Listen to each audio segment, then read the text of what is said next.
Nintopic Podcast, all things Nintendo.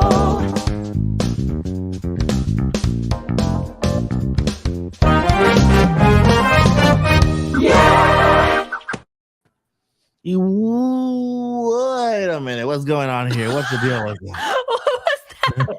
What an intro. Welcome. Best intro ever. We gotta save Welcome that. to the Nintopic Podcast. We are live with Paul Gale Network, Bandy 323, Linz, and Joycey J. What's going on, guys? Welcome to the Nintopic Podcast. We're here live. What's up, guys? Everybody? Be good? What's up? We rejoiced with coffee. Water. With water. I got my water. I got my G Fuel cup, but it's filled with water. I have water too. I do have water. Oh wait, this is Sitting over there. Okay, guys, this is the water podcast right now. All Water. H2O. Woulda. Water. Why didn't you tell us before I ordered Starbucks? Wait, you Bruh. you have Starbucks? I have Starbucks. My coffee maker broke, remember? Oh, that's right. Yeah. Well, I guess have what? water off to the side though, so when I'm done with this, I will be drinking nothing more but water. I saved this cup of coffee for today, for now. I didn't have my morning cup. I mean, it's good. It's good. Coffee's good. I had 3 cups today, 3, and I also had a G Fuel, so that's kind of 4 more cups after that. Yeah, you need water, bro. You need water. So yeah, I got my water here, so that's why I'm a little loopy today. That's probably why my brain is like literally racing and Won't stop. I literally have a treadmill inside my head right now, and I'm just running like crazy. It's like the hamster wheel. Yeah, like huffing and puffing. Mm-hmm. Yeah. So that's what's happening. Well, See, there's some sociopathic behavior happening right now. Not only do I have a cup of water, but I forgot to feed myself today. So I did DoorDash last minute so I could eat before the podcast. And I had to get a drink as a part of the combo. So then I have that drink that's here. But I also was like, wow, I need caffeine for the podcast. So I also have this cup here. So I am like triple. I just have all these cups in the line. So every time you look over, I'm probably going to have a different cup in my hand. So that's what I have. That's awesome. that super long drink that Vandy sent you, right? Yeah, exactly. That's the one. Can you share the drink with our audience here? Okay, please do. So Please for share. context, right? I put this on my Twitter. If you're not following on Twitter, it's at Lynn's Vids. But so I have horrible insomnia problems where no matter how much I sleep, I just don't feel rested. And so I fell asleep at like 1:30, which is like honestly early for me because of the amount of insomnia I have. So fell asleep at 1:30 and I slept till 12:30, but didn't get out of bed till probably 1:15 because I'm a sociopath. And so I woke up and Vandy was like, is there anything I can do to help? You know, like you're just not having a good day. Like you're not feeling rest. And I was like, I mean, I didn't get out of bed at 1 to 2. So I feel bad that there's not really much you can do. So he says to me, and I quote, chat, this is a screenshot from our text messages because this poor soul doesn't understand Starbucks lingo in any way, shape, or form. He doesn't drink coffee. I made him coffee once and he said, this is fancy chocolate milk and like put it down the drain.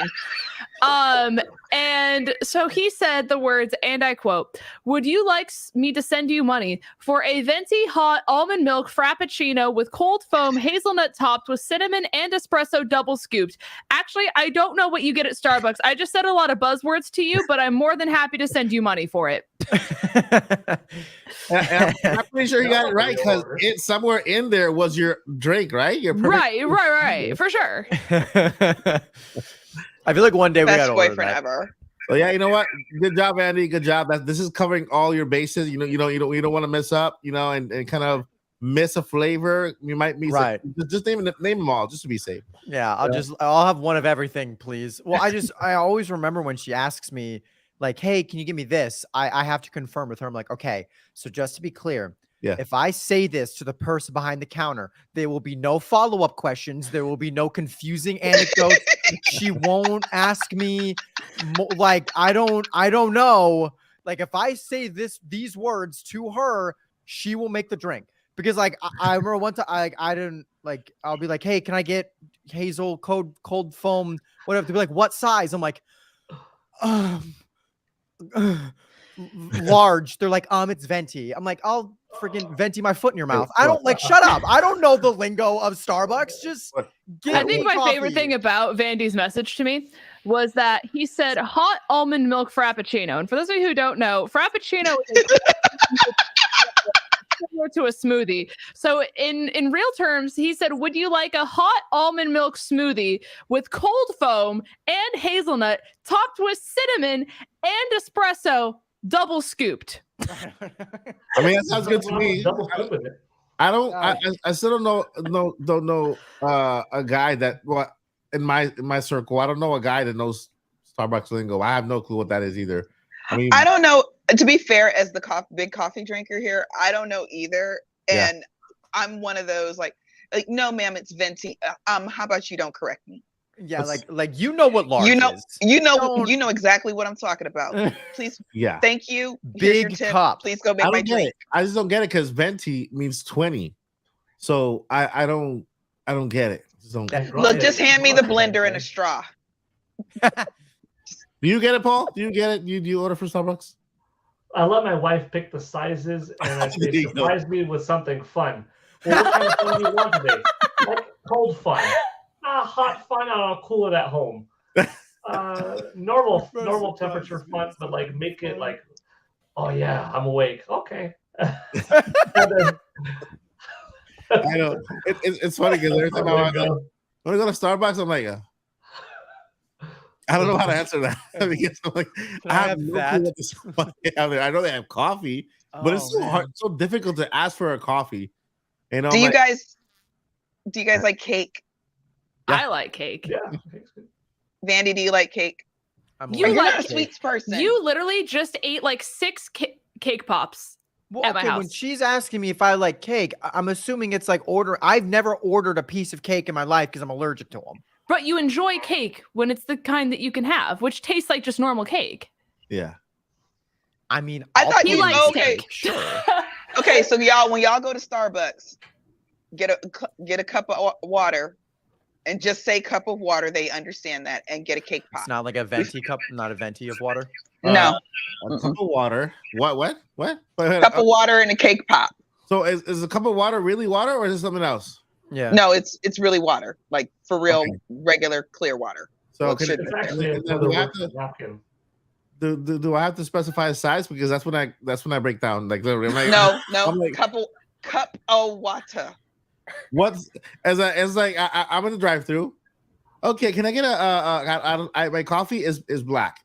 I have nothing on it, no sugar, no nothing, just plain black coffee, and I'll put espresso on it and everything. So I'm like, can I get a small a coffee, black, no sugar, and add espresso to it? What size? And like, it'll take me forever to because I'm tall. I said a small black coffee, no sugar. Sir, it's a grande or it's a tall. Wait, hold up. I said what I said. What's grande? What size is that? Medium. I think that's a medium. Tall is a small. So grande is big for Spanish. Yes, but grande is the first 13 minutes of this podcast was going to be about coffee. Coffee. Oh yeah, we're a gaming podcast, aren't we? We are. Yeah. It's fun. Right, grab your coffee. Let's start gaming. Let's start gaming. It's a fun intro, right? It's a fun intro. Mike's still trying to figure out how to order from Starbucks. Segue.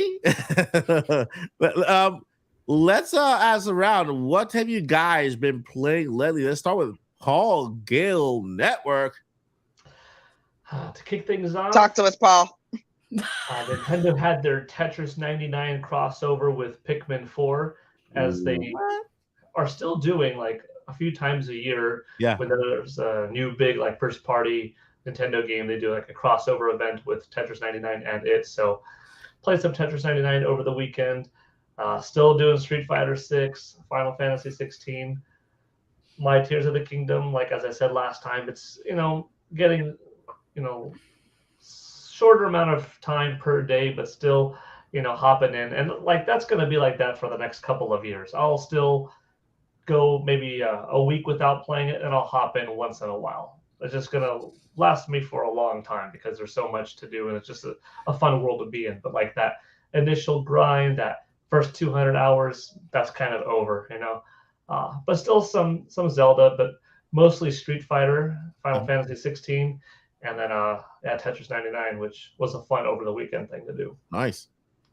Yeah. Very nice. Very nice. How about you, Joshi J? Yeah, I'm still playing Zelda. That's all I've been playing. But also, I haven't had a whole lot of time. It is, baby. Yes, that is in my mailbox. That is too hot to go outside right now, so I will pick it up probably about 8 o'clock in the morning from my mailbox. It is beautiful. Right before I go to work. I can't wait to open it, but Amazon got here too late, and I was like, nah, I'll pick that up later. But seriously, that's I've been playing all Tatka. I am finally just about at end game. I still have some caves out there, and I still have some wells out there. I haven't upgraded all of my armor, which is usually some of the things I usually do. But I mean, this game is so big, and I finished a lot of the story stuff several weeks ago, so I'm really dying to know how it ends. So I think this weekend will be the weekend. I think it's time. And then my other games miss me. I miss Splatoon. I have not played Splatoon since May 12th when Tatka came out. There's a I gotta go. Say it again. The Splatoon Splatfest coming up this weekend, right? Yeah. I think. Yeah. Vanilla, strawberry. Yeah. Is it the ice cream one? And mint, yeah. Mint chocolate. The correct answer is strawberry in this scenario. But then it might. If I can get it in, I'm gonna try to get in a whole weekend of gaming because then I'll beat Totka over the weekend. Then I'll definitely want to participate in the Splatfest. Yeah. There you go. Cool. So that's it. I don't agree with mint chocolate. See, mint chocolate is an abomination. They should not put those to get together. It's not mixed. All right. Next, let's hear. Let's go with Linz. Hi, Linz. Hello. So I haven't been able to play a ton of games because my computer decided it was going to implode on itself this entire week. So I've been to like computer shops. I've been like messaging anyone who will hear me and help me, trying to figure it out. And I think we finally got it. But I have 2 Switches, right? And we've talked about this before. A flaw of Animal Crossing is that you can only have 1 island per Switch. Yeah. And I reached my point where I said, I've invested too much time into like my cottage core island. Mm-hmm. And I said, I want to do a new one, but I don't have the heart to erase it. So I downloaded a second copy of Animal Crossing. So now I have 2 islands. So I'm finally not restarting, but like I'm starting another island. And I started that last night. Otherwise, Pokemon Unite. Have I played anything else? I don't know if I have. Weren't you live streaming from the Vegas Dome or something? Yeah, that was us. You're right. I forgot I connected us. To the Vegas Dome instead of my PC. It's a rookie mistake, to be honest with you. Happens every year. Every year. But my computer's working and I'm here, so that counts for something. Nice. Hey, Mandy, what's up? What you been playing, man? Unite. Actually, this is probably like the best our squad's done in a while. So it's actually kind of cool to see. There's really only one like super uber unbalanced Pokemon in the game right now. So like it's pretty good to play. Because even so, it's not what the previous Pokemon was, because that was just the worst like 6 months of Unite ever. But other than that, it's just been whatever I've been streaming. So it's, I have a new shiny Pokemon challenge where I'm trying to catch the original 150. Going well. I have like 30 right now. So I'm like a fifth of the way there. It's true. Yeah. All 30 are real. Yeah.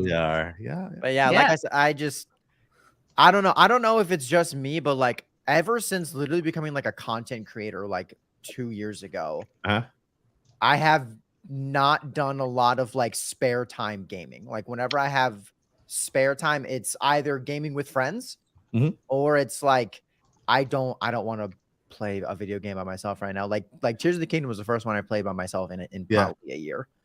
And because it's just like I want to watch a show or get out of my room and go watch TV downstairs or go somewhere. Like I don't know, but I don't really play a ton of video games outside of streaming unless it's Unite with friends. I get that actually. Yeah. I had an entire season that I was like that I didn't want to play. I have created content in games, but then I want to not to do anything related to games so that I can kind of at the beginning separate the 2 worlds, but then found like a little spot there. Okay, let's just play something. Right now, I've only been playing. I've been giving Mario a lot of love lately. And not Mario RPG. Well, when that comes up and Mario Wonder, that's gonna be my games for a long time. But Mario Maker 2. So I've been on Mario Maker 2 for a while. Just because I love that game so much, just because it has so much to offer. First, you can make your own character. You make your own stuff, right? Mario Maker. That's the whole gist of the game. But the fun thing about it is that I go online and I play with other people, and then we try to defeat either the easy or the hard one or the super difficult or the master, whatever, right? But every time you're playing a different type of Mario game. You can play like a Mario Super Mario Brothers style game, either a Mario 2, Mario 3 style game, or Mario the one with Meowser, and stuff like that. So all the characters are there, and then you can actually play a little bit of Mario. So for anybody who loves Mario, you don't know what to play, right? I have all these Marios, but I don't know which one to play. Mario Maker 2 is good. Go to Mario, go play other levels that people create, and do like a random selection of what Mario comes up, and then you'll find that you'll play Super Mario Brothers one time, and you'll play 3D Mario one time, you play Mario 2 the other time. So if you love Mario, that's a really good way to kind of do that. So I've been giving Mario a lot of love lately. Watching the Mario movie a couple times. That counts, right? So it's Mario. It counts. Kinda, yeah. It counts. If you hold a controller in your hands while watching it, totally counts. That's hilarious. Like VR.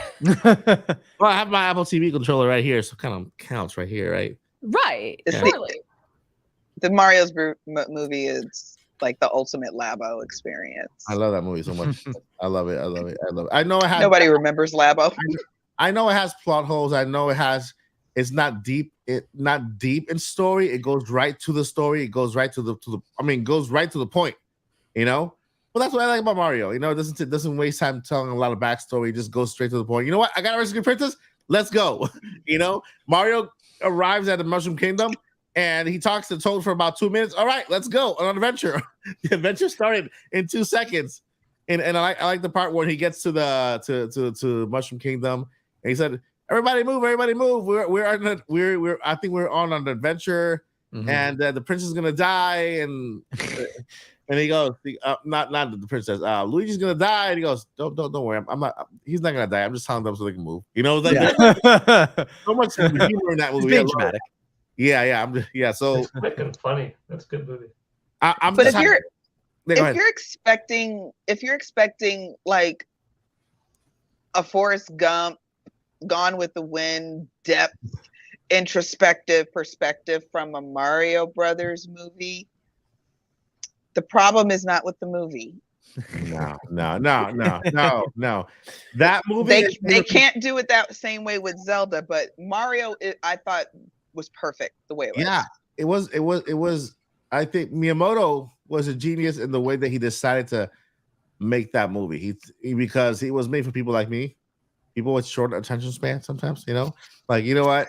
I don't want to hear all that backstory. I already know it. Let's get straight into the adventure, and just give me everything I can have in just under 2 hours, and show me a lot of little keys from Mario. Even when I just noticed the other day, even after watching it in the trailer or in the theaters, that when the Bowser scene and they show all the other the Koopa Troopas and everything all together, that and Bowser's talking, that theme song is from Bowser's Fury. You know. Mm-hmm.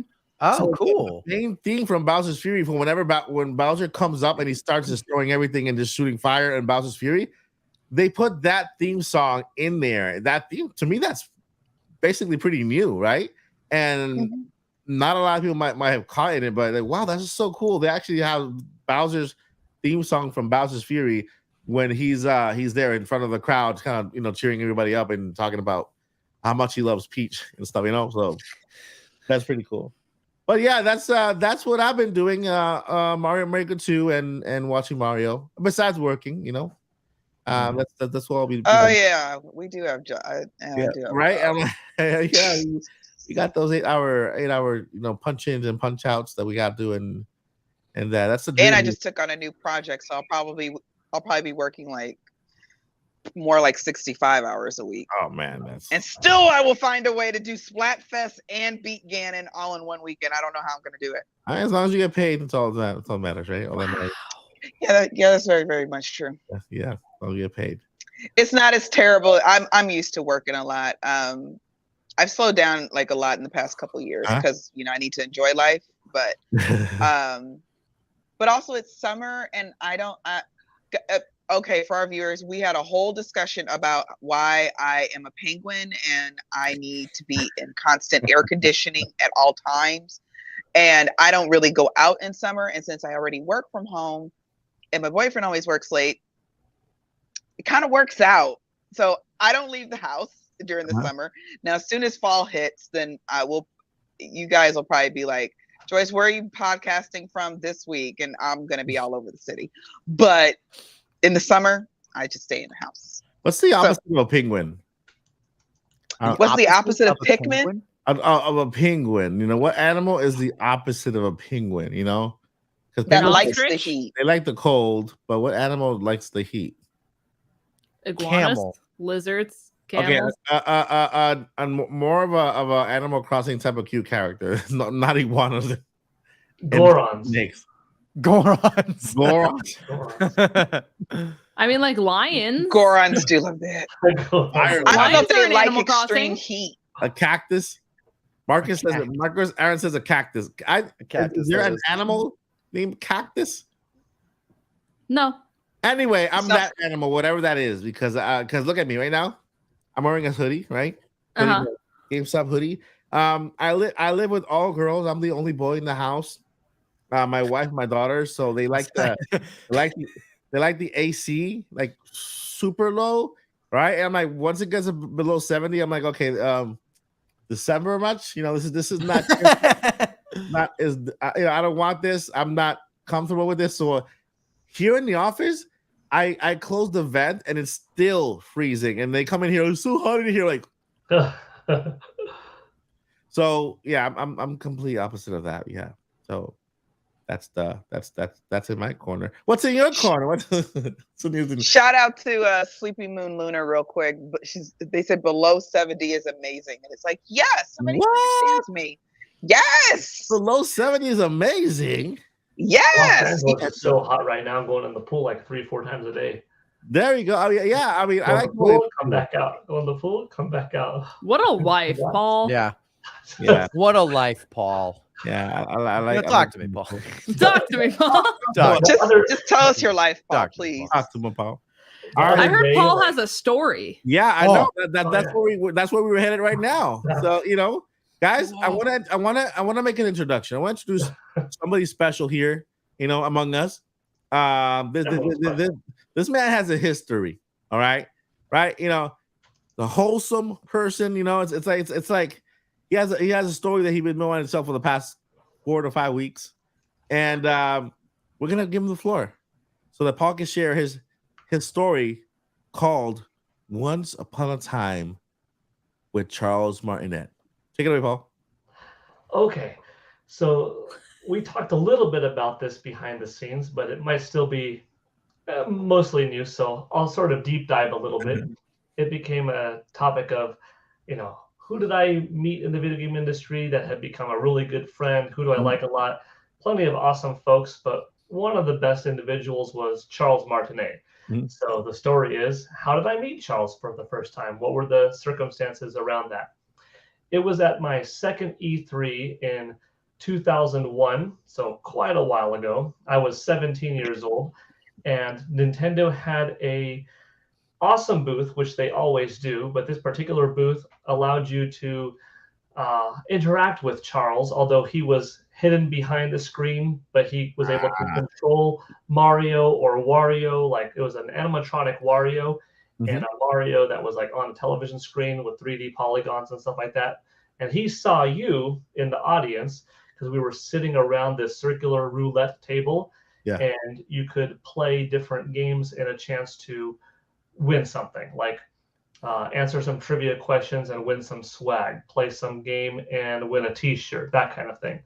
And you know, Charles as Mario is talking to each person, and he could zoom in and read the badge and whatnot, and then came to me and like, oh my goodness, it's Paul. Hello, Paul. And I in my voice I said, it's me, Paul from Los Angeles. Hello, wahoo. And he said, you know, Hold up. Charles, I just want to say something, Charles. Watch your back. Watch your back. That Mario was spot on. So good. So good. Funny that you said that, because he said to me as Mario, if you know, you must be my long lost brother. And like, you know, and then later on, so I won't spoil the other part later because I'll get to that. But you know, he said, like, you must be my long lost brother. And, you know, we talked a little bit. How's it going? Are you enjoying the show? Yes. What's your favorite Mario game? Who's your favorite character? Why, you, of course. Oh, my heart makes a bada bing, bada boom, ha. And, and he makes the eyes all fun. And it was a really sweet moment. Yeah. I didn't know what he looked like, though, because in 2001, internet was around for a few years, but nobody had an interview with Charles Martinet online, even in like a Nintendo Power or Electronic Gaming Monthly magazine. Mm-hmm. I don't remember seeing any pictures of Charles, so I didn't know what he looked like. Mm-hmm. So I took my shot when the event was over. And well, before the event was over, I asked some of the Nintendo ladies at the booth, do you know where Charles Martinet is? I wanted to just say thank you in person for, shouting out to me and being really cool. It's like, well, if you see a tall, silver-haired man, that's him. And I thought I saw him in a distance, but didn't really know who I was looking for. I couldn't see it. So, I had a little business card at the time. So I took a chance and I left it with the person. I said, maybe it's a long shot, but I wanted to leave this to Charles just to, send him a thanks, maybe phone, email, whatever. And I was like, what are the chances that he's going to call me, text me, email me? I'm just some kid at my second E3. I was there on behalf of Ziff Davis Publishing, which was Electronic Gaming Monthly's. Wait, no, not yet. That was the next year. I was there on behalf of Electronics Boutique at my second E3. So EB Games, basically like a GameStop. So not really like big in the industry or anything. And then, the rest of the show went by. I came home and my mom said, oh, how's it going? How was E3? Oh, good. Had a lot of fun, this. And then, like an hour later, oh, by the way, you got a call when you were gone. Like, oh, call who? Oh, let me see. I wrote down the name down, like a Charles something. I don't know. Charles. Didn't ring any bells. He said like a Charles from Nintendo. Like, wait, did he say Charles Martinet? Yeah, that's it, from Nintendo. Like, oh my gosh, he called. Like, what? And LA traffic. I mean, I was like 20 miles from convention center, but still, that's a long time to get there. Like, oh, I can't believe I missed it. It took so long to get home. Oh, he left his phone number. What? He left the phone number. It's like, oh my gosh, I'm about to have Charles Martinet's phone number here. So I called and, hello, this is Charles. Hi, Charles. This is Paul. And like, is it okay to talk? Well, right now we're having a dinner. We're, close to the convention center, but I'm here with Mr. Miyamoto. And like, he's naming some of the people like, oh, I'm calling this magnificent table of people from Nintendo of America and Nintendo of Japan that are all here. And I'm talking to Charles, and he answered the phone. And he's not rushing. Like, I remember you. Like, if I ever, and then here's the part that I was joking of earlier. Well, not joking. He did say it. If I ever get laryngitis, you could take over for Mario. So I was like, I've been holding on to that for 20 years. Not that I ever want it to happen, but that's my one thing. Like, the only person officially vouched for by Charles was me. Maybe not, but he was like, no, yeah, it was fun. You have a good voice, and we just talked for a few more minutes, and I didn't want to intrude any more of that time. Go back to dinner. Appreciate it. Be cool to keep in touch. All right, and that was it. Like, wow. And, part of why I am the way I am, like at E3s and online, is I got a taste of what's it like for someone that's so cool that you look up to so much, giving you time. Nowadays, it's giving you the likes, giving you the comments back, replying to you. It means a lot. To me, it meant the world to have someone that was so fantastic, in my opinion, just talk to me and give me minutes at a time, and even call me back and even answer. It was really awesome. So I value good quality people that, respect their position, worked hard for it, but also give a lot of time and energy back. And they could show that they're just very real. They could be very kind. Yeah. And then Charles and I kept in contact for like the next year, send some emails here and there. How's it going? And good. Happy Halloween. Boom, boom, boom. Here's my pumpkin. Oh, wow. Cool. And then we got to meet in person for the first time in E3 2002. Like, by the way, I'm at the show. Are you there? Yeah, come on by the Nintendo booth. And like, nice to meet you in person, like for the first time. And we took that first photo, and I closed my eyes, of course. But it's a great photo from 2002. And yeah, now it's been 21 years later since that picture, but 22 years of actually knowing him. And he's a fantastic person. Like, yeah, really, really great friend, and yeah. So cool. That's an awesome story. Genuine person. That is. Tell us another one. Sorry. And I can't. I'll have his back. Like one of those people. I'll have his back forever. Anything. Yeah. But that just tells you that just tells you so much about who he is. You know. Right. I remember when the news about Chris Pratt coming out being the voice of Mario, and I'm pretty sure he knew beforehand. You know, he's Nintendo's baby when it comes to right now he's the Nintendo's highest paid voice actor. Mario is Nintendo's baby, and I remember people were all upset. Why this and this and that, and then his comment, his tweet was one that a lot of people caught a lot of people off guard because it was so kind and so compassionate and just so filled with love that I think that he played a big part in kind of, bringing down all the fuss because he is Charles Martinet. He is the voice of Mario, and here he comes and he's expressing himself the way he is. Hearing the news. He's an actor himself. He's been in a I think he's been in movies as well. Because I was able to interview him a few years ago on the channel when I first started doing the voice actor interviews. I think he was the very first one. And man, he is an amazing person, and I can actually Paul's story makes sense. It makes sense because that's the kind of person he is. And yeah. And let me tell you something, Paul. You're very similar to him too. You're very similar to him too. And when it comes to how kind you are, how approachable you are, we spent quite a bit talking about you before you popped in. We spent in a good way. Yeah, Exactly. how wholesome you are. It's like you feels like you're our wholesome dad, telling us the stories. So. We appreciate that, Paul. That was an amazing story. Guess what, guys? We're gonna hear more from Paul, more stories. He has a lot to say. Paul, you want to say something? What's that? You wanted to say something? I was just gonna add to what you said about Charles. And that's just my take. You could probably ask thousands of people, maybe tens of thousands of people, and they'd probably say something very similar. Because I've seen him interacting with others at 20 E3s that I've been to. 20 E3s. And, someone's coming from Mexico and he could speak Spanish and he'll do Spanish Mario.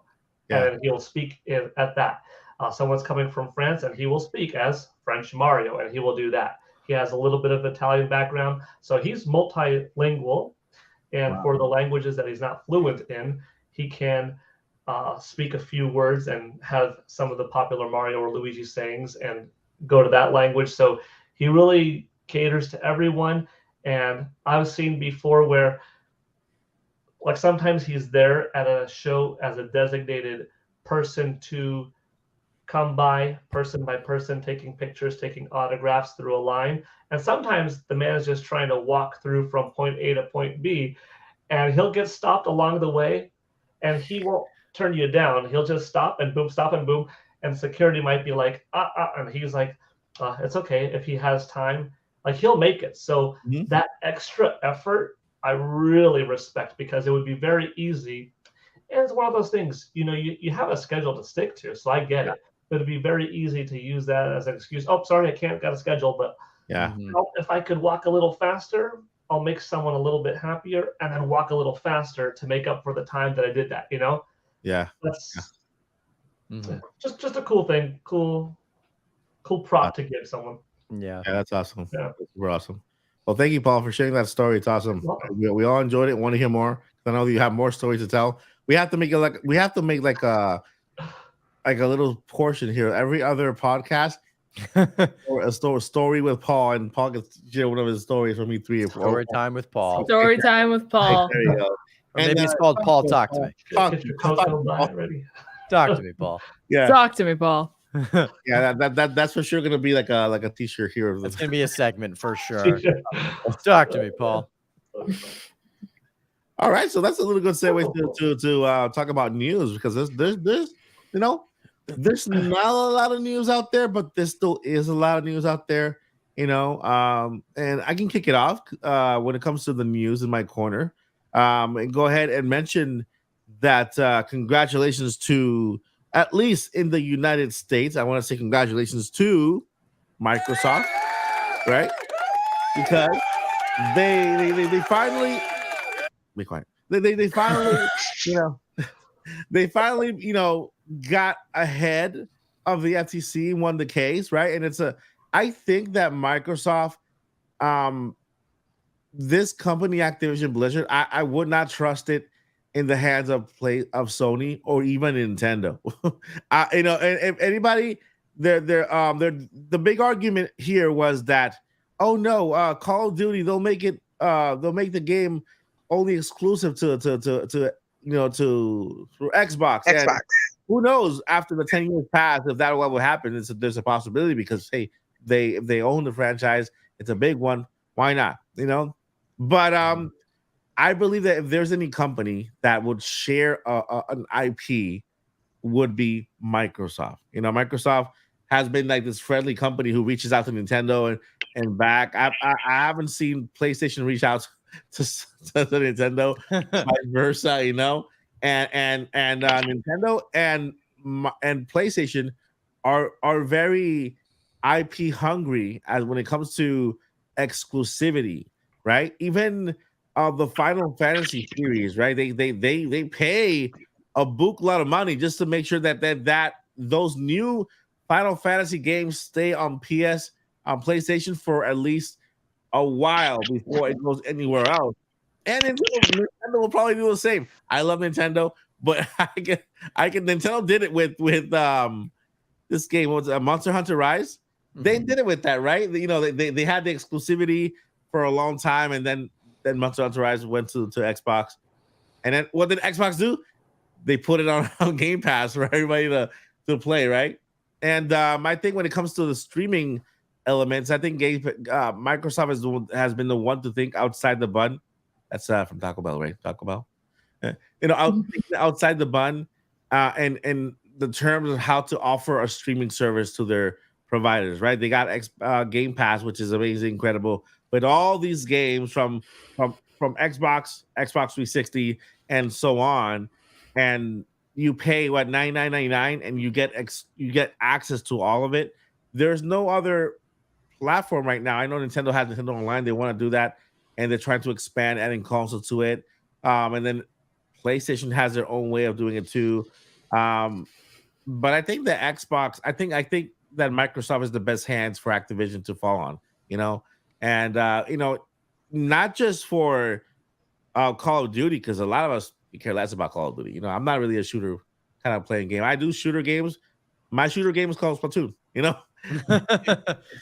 It's not like a semi-automatic blurpity blurp, because I don't know what they're called either. But there's also Spyro. You can't forget about Spyro the Dragon. That's part of Activision. And yeah, those they agree to the dogs. They agree. Yeah, yeah. So Spyro, we have Candy Crush from King. All the franchise is part of Activision. So at least Candy Crush is coming to Nintendo Switch, guys. Thank heavens. Oh yeah, that's all we've ever wanted. All we ever wanted. Guilty pleasure. Yeah, and I'm pretty sure you guys can mention, because I can think of it top of my head what other IPs belong to Activision. Tony Hawk's Pro Skater. There you go, Tony Hawk Pro Skater. That's another one. Crash. Tony Hawk is a much bigger game than I had originally thought it was. Yeah, isn't it like the #1 rated game? Yes, it is. Okay, yeah, that's just, I played it. I'm not gonna hate on it. It was a blast. And in the hands of Microsoft, I bet we will see Tony Hawk Pro Skater on Switch when they come up with the new one. In the hands of Nintendo, I don't think so. In the hands of PlayStation. Here's a fun idea. I don't know if this will happen, but Microsoft now has Crash Bandicoot, Spyro the Dragon, and Banjo-Kazooie. Yes. So you could potentially have like a, I don't know what you want to call it, but an Avengers, Crash and Friends, Spyro and Friends, whoever is or just all three of their names, four of their names if you count Kazooie, a big old adventure game. Like that would be pretty awesome. Yeah. That could break the world by storm. That could break the world for sure. Yeah, and I think that's what PlayStation. I mean, I think that's what Microsoft needed. They needed these IPs that families can take in. This Activision thing is more than just Call of Duty. That's the one that PlayStation mentioned at the beginning. So that's why the entire thing has been around Call of Duty. But the rest of these franchises are amazing, and the fact that Microsoft has now acquire these, at least in the United States, they still have the UK to worry about. But I think that according to how everything went here, I think they can work something out over there. But then they said, you know what?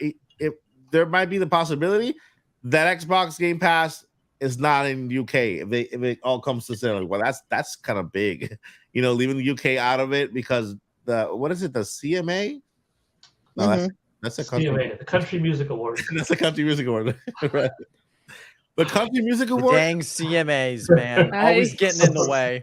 CMA is trying to take away our COD. Xbox Game Pass. But I mean, I think it's awesome if they, it gets approved across the board. And this is my honest opinion. I think there's no better hands that these franchises could fall on than Microsoft. I would have loved in Nintendo's hands. It would have been fun because I could see all these. I could see Spyro just having a crossover with Mario, and Banjo-Kazooie another crossover with Mario or something like that. But I think Microsoft could do a good job with them. So they have enough IPs to create their own little Smash Bros. Little thing going out there. And if Rabbids gets a Mario crossover, anything can get a Mario crossover. Right? That's true. Yeah. Very Who true. in the world would have predicted? And it was a good game. Rabbids. It was. Yeah. Yeah. I hear both that. Of them. Yep. I hear that the first one was a little more something than the second one. I don't know. I'm not too much. From what I've heard, the first one's more challenging. I don't think it's that bad personally, but yeah, it is what it is. But I haven't. The second one's on the backlog. Well, when I finally get past my Zelda thing, then I'll be playing a lot of those. I was gonna say, you don't think Nintendo would share if they had the opportunity to buy Activision? Nope. Because Nintendo's usually pretty good if somebody else wants it. I think about Bayonetta, because Bayonetta, they would have shared Bayonetta, but allegedly nobody wanted it, and then Bayonetta 3 goes on to do at least better than the previous two. Yeah. But I don't think so. I don't think Nintendo will share any of their IPs. They're not sharing any of their IPs now. But Bayonetta's technically not theirs. Yeah, it's not theirs. It's a Sega. But it was originally Sega. It changed a few different hands. But the only reason they have more stake in it is because I think that they are they're partners. Yeah, they finance the game. They finance the game. Yeah, that's right. They're publisher or something like that. But but like it was when Square Enix, when Octopath Traveler, the first one came out, Nintendo had a deal with them to make it exclusive. But then after that exclusivity went away. And interesting enough, Octopath Traveler did better on Switch. Yeah. Than Part 2 did when and it wasn't exclusive to Nintendo. Yeah. I think Nintendo in Nintendo's hands they did better with promoting the game and getting the game out there. That's true. Yeah.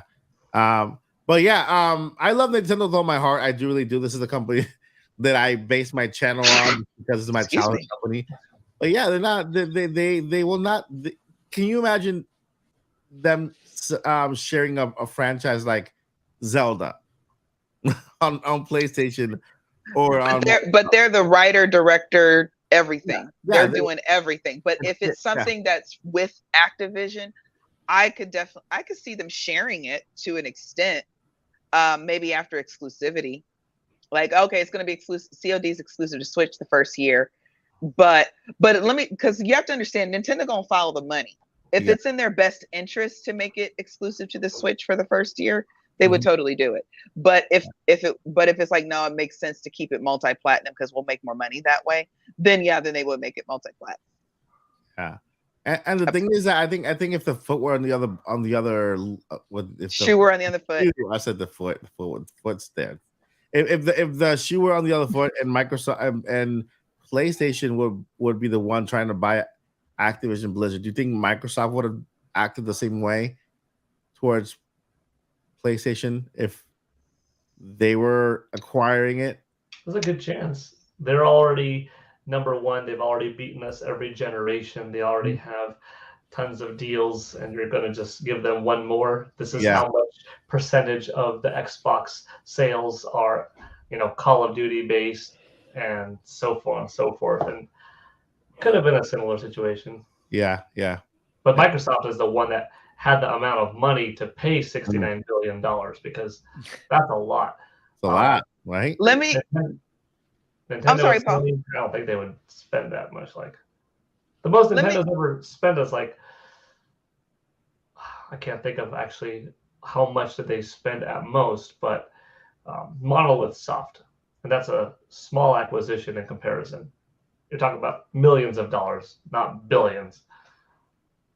Let me put it this way for somebody who followed, I headline followed. I didn't do a whole lot of reading on this particular instance. It's almost like two kids fighting over a ball. I'm sorry, this is going to sound mean, so forgive me. But Jim acted like he was throwing a fit, like we were taking away his only ball, like he doesn't just sit up there and just like the PlayStation doesn't print money. And, Phil is kind of like, why won't you let me play with the ball? That's the way it looks. That's the way it just kind of looked on the outside. Yeah. Especially when I was reading some of the quotes like from the court and everything. And I was like, why would you say that? Bruh. I mean, it obviously worked. Not only that, but they put Nintendo right in the middle of it. Nintendo's like, here, I'm just minding my own business here. I'm just selling Tears of the Kingdom, breaking records everywhere. And then all of a sudden they just throw Nintendo right in the middle of the argument. Like, what? And it's interesting because so many try to always discount Nintendo as if they're not in the same market. Yes, they have very, very different hardware. Yes, they have different concepts and they're a little kooky and everything else. But they're having like the best cycle ever for them. See, this is the other way I explain it is Nintendo is like a really nice, beautiful football stadium. Microsoft and PlayStation are the teams that are playing in it. I know that sounds mean. And I'm not sure because Nintendo they're just like, oh, PlayStation just made another, $50 trillion. Nice. Okay, good job for you. Good for you. All right, here's Mario Strikers with no updates, but you're all gonna buy it. You didn't like Mario Strikers? That's okay. We have Tears of the Kingdom. Yeah. And this is just the business side. I'm not knocking any company whatsoever because I'm all about the games. But Nintendo just does their own. They are completely out to lunch doing their own thing. Yeah. They don't really care what other people do. They only start caring if it's going to really negatively affect their business. And if anything, business-wise, Nintendo's a good example of why it's important to have your own. It's like, because if they lose, I don't think they are in a position to really lose anything. But if they didn't get third party, they do have enough legs to stand on. Yeah, I mean, on their own.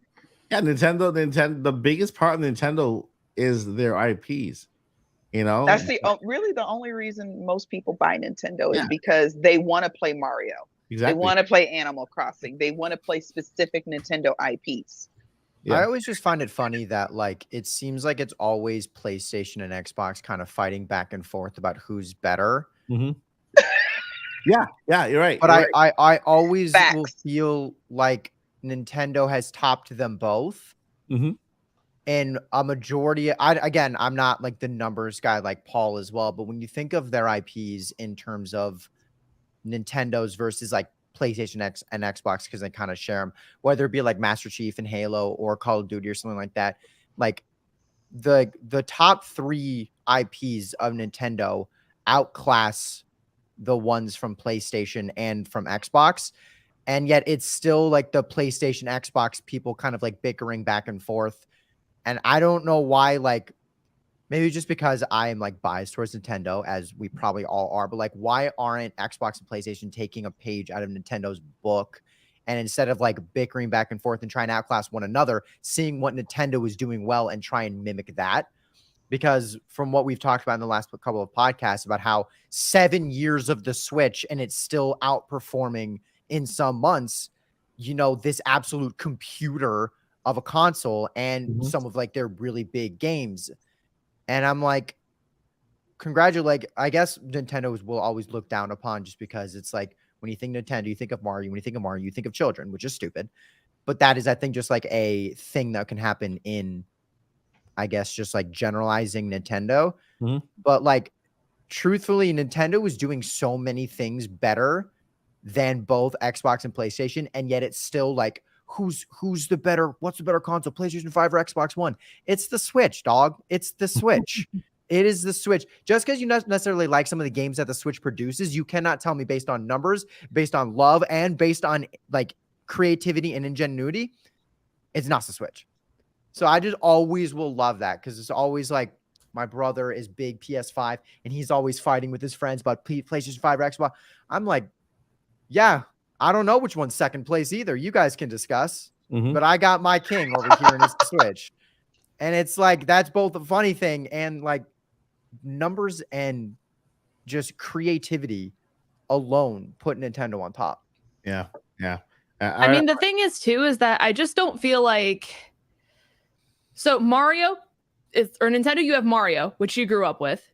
Nintendo, you have Pokemon that you grew up with. You have Zelda that you grew up with. You have Kirby that you grew up with. Like, they have all of these main titles that have existed for like 20, 30 years at like minimum, right? And that's doing it lightly.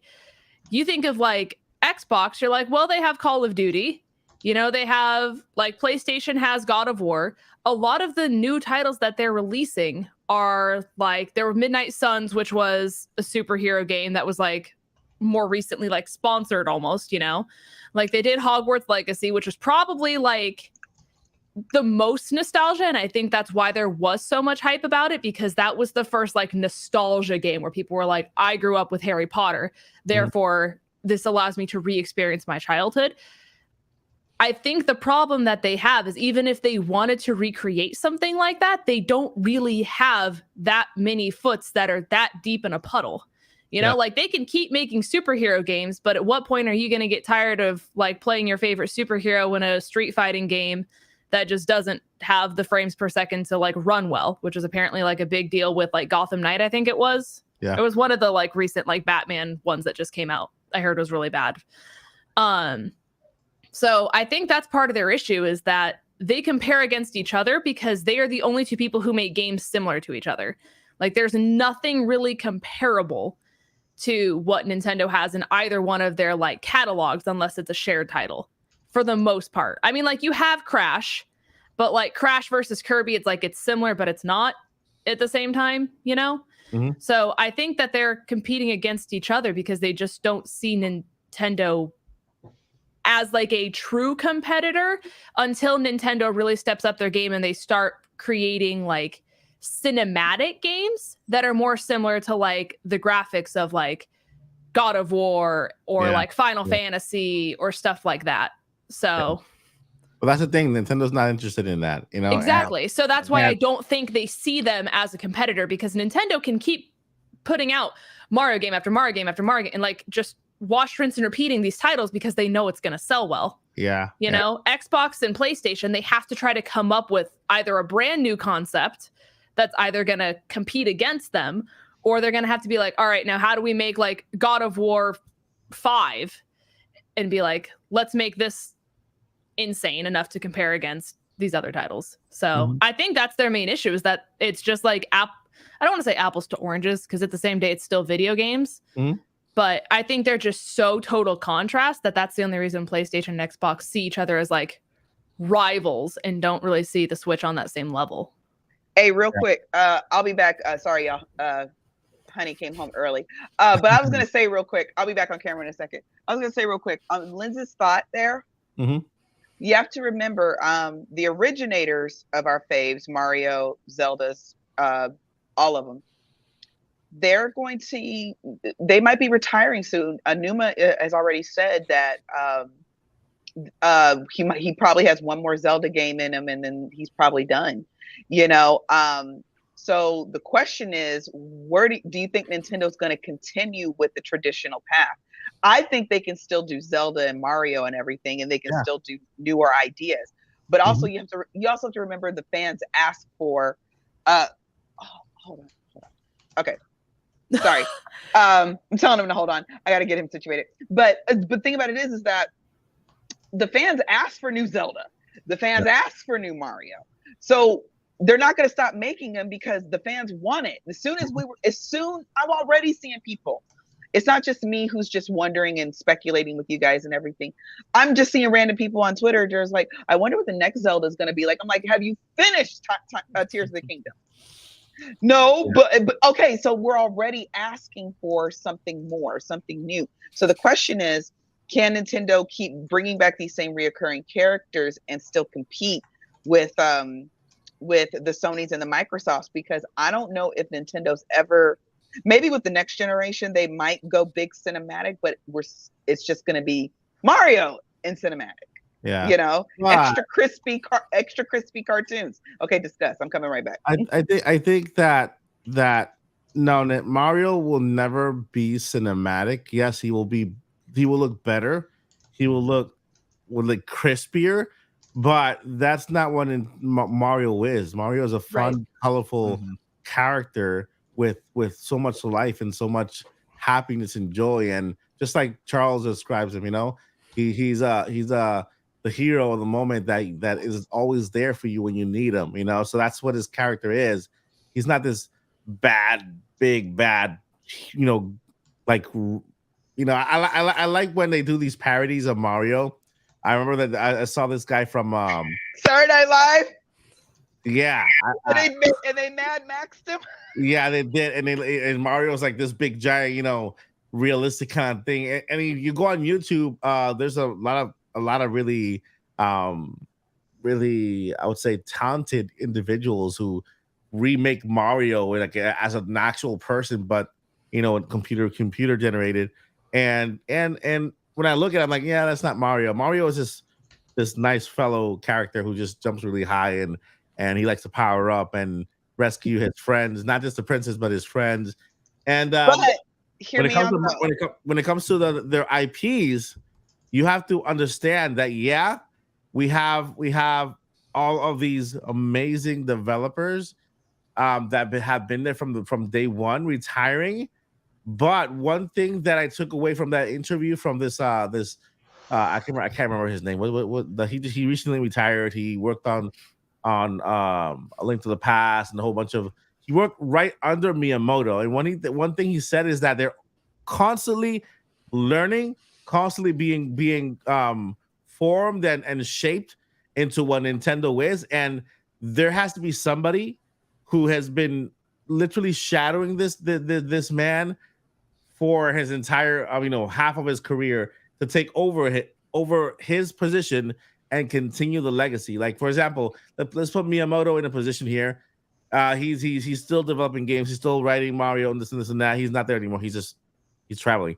But when he had a person that used to shadow him and learn. And this person is learning every single thing from Miyamoto. Do this like this. This is the rule. Do not do this. Do not do that. One of the things that I've learned from interviewing Charles Martinet and Kenny James and Samantha Kelly is that there are rules in Nintendo that break. They're like rules. They're very strict with the rules. Mario doesn't. Rules are made to be broken. Yeah, but Mario doesn't say this, and this, and this, and that. And the reason why I think those rules are there is to keep them being successful as they are. You know what I mean? And I think that the first new wave of Mario after is Mario Wonder. Mario Wonder is a brand new, fresh Mario. I think Mario Wonder is the first Mario that looks brand new, that acts brand new. He has new animations, new style, new artwork. And I think if Mario is going to evolve along the way, it's going to be like that. It's going to be in that form. He's not going to look more real. At the end, we're not going to have a man just walking like that, just shooting fireballs everywhere. That's never going to happen. No. I didn't mean it like that. Yeah. What I mean is, no, I understand, but what I'm saying is that for Nintendo, they are a very traditional company that they have their own way of doing things, and they are big in tradition. So you know that the developers who were there from the very beginning have those other developers under their wings, and they're being trained up to when they are no longer there. The head developers, they can continue the legacy, and so on and so on and so on.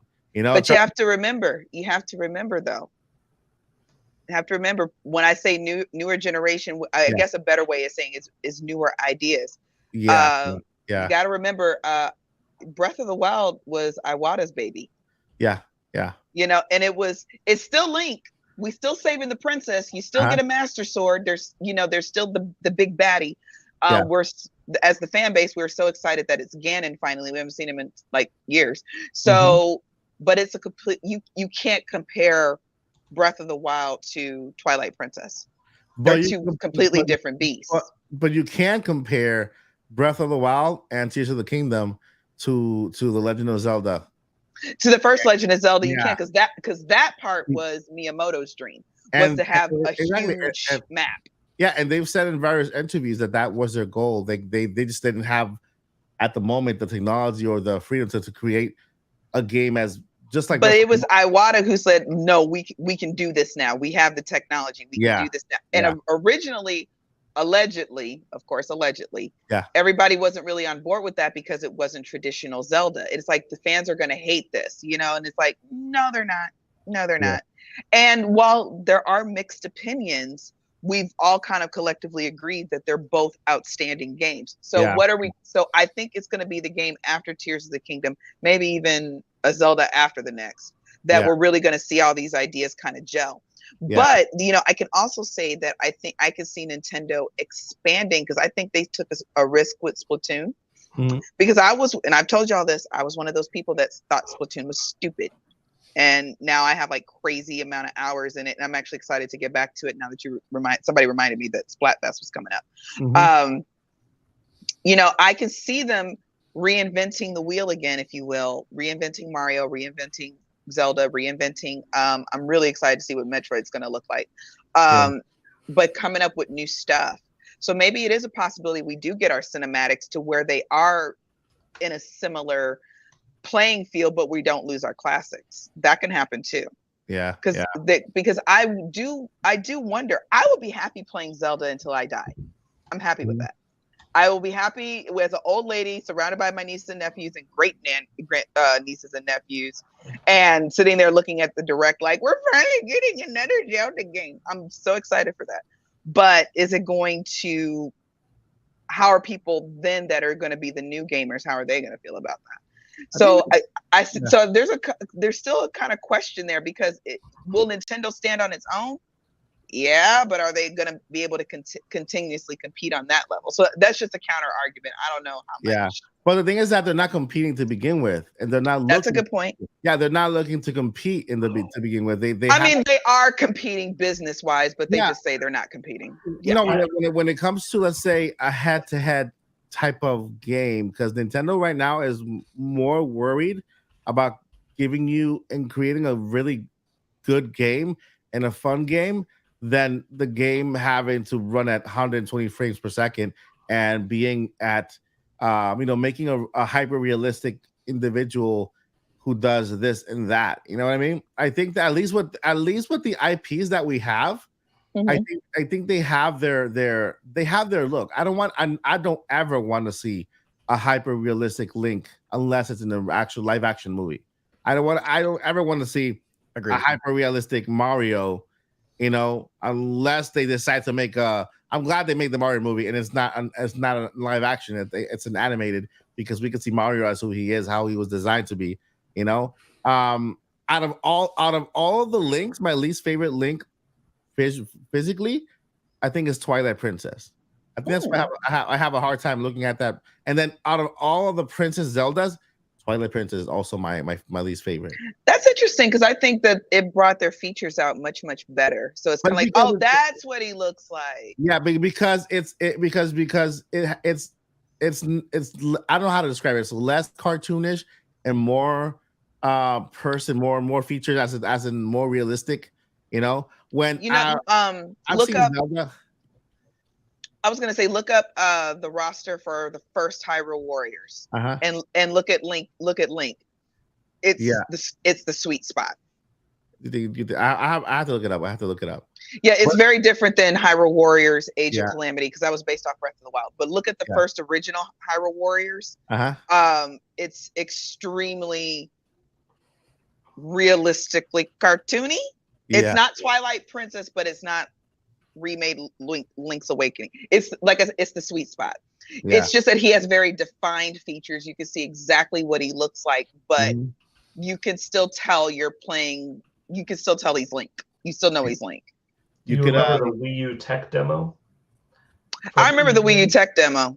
That thing was glorious. I played it, which you're really just controlling the camera. With that big old Goma that was all sparkling and if everything was on fire. And it was incredible. And that was on Wii U using the system's capabilities back in like 2011 or 2010 at that E3. And I had a blast with it. And I really hope that that is, the visual direction for the next Zelda game. If they're going to have a new Zelda game, well, which they will on the next system, that'll probably where we see the next one again. I'd love them to take on that style. Because I like the animated look. I like the cell shaded look, but that look was just so stunning that I think they have to change up the style once in a while to really keep it fresh. Yeah. And also, like, going off on earlier, what just was the general talk of, will Nintendo lose its luster when some of the senior developers like Mr. Miyamoto and Mr. Anuma, Fujibayashi. Fujibayashi, yeah. Fujibayashi, I don't think so in the case of anything. In general, a good company will pass on its knowledge to the youth to make sure that it's set up. But also with a Japanese company, part of this is in karate. Okay, so I've experienced this firsthand. A sensei teaches his or her students their class exactly as they were taught, to withhold the type of karate to every fine motion, that everything should be specific, not like this, no, like this, not like this, no, like has to be very fine-tuned, so that when that sensei goes on, he or she knows, whomever knows, that their next student can become the next instructor. And Japan has a culture where they have a lot of meticulous nature. They want to make sure that the youth takes on, so that when the time is ready, they can replicate. And, Nintendo, they march to the beat of their own drum. It's a very popular saying, and it's very true. They set the trends. They set the trend with touchscreen, the rest follow. They set the trend with motion control, the rest follow. Z targeting. Sometimes they're a little bit after. Like, they weren't the first to do dual analog, but they had the dual analog foresight with the N64 controller. They weren't first with clickable sticks that click in. They followed with that. They weren't first to go with HD gaming. They followed. But more often than not, they pick what's good for them and what's kind of good for the world of gaming that the rest follow. But I think the new generation, they have enough respect to Nintendo's lineage and the folks that were their senseis, were their, Mr. Aonuma, Mr. Miyamoto, to replicate that, but also given enough freedom and control to create something new, which was what we got out of ARMS and Splatoon. So I think the future Nintendo is going to have a good balance of cool, crazy magician ideas that only Nintendo can get away with, that everyone else is going to follow, and the new cool, and the traditional stuff that we like. Yeah. What I'm kind of saying, I guess, in my head is I love Hyrule and I love Link and Zelda and the whole thing, but I could see Link in a cyberpunk dystopian type, kind of modern, but not totally modern, y'all, one of those kind of things. I could see that. When I say new ideas, we're not going to lose who Link is. We're never going to lose who Mario is. but it's recreating the world around them. Because believe it or not, Mike, fan-wise and sales-wise, a hyper-realistic Zelda could work. Hyper-realistic Mario would never work. Yeah. Well, at least not while we're alive. Maybe when we're gone one day, but not now.